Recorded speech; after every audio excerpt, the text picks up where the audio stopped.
un vestibule normal au repos absolu ne produit pas de nystagmus. Pour qu'un vestibule produise un nystagmus, il doit être stimulé. La stimulation du vestibule peut être physiologique, c'est le cas lors des mouvements naturels de la tête et du corps.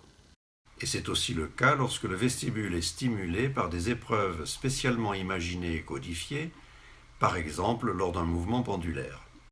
Mais la stimulation peut être pathologique lors d'un déséquilibre de la balance entre les deux vestibules. On obtient alors un nystagmus dit spontané, c'est-à-dire en dehors de toute stimulation.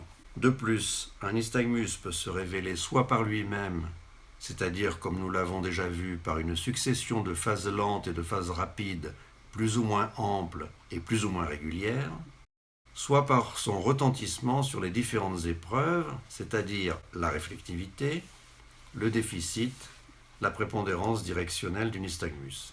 Et schématiquement, vous pouvez déjà retenir que l'épreuve thermique est l'épreuve de choix pour calculer la réflectivité d'un canal et le déficit d'un canal par rapport à l'autre, que les épreuves pendulaires sont celles qui permettent le mieux d'évaluer la prépondérance des nystagmus d'un sens par rapport à l'autre.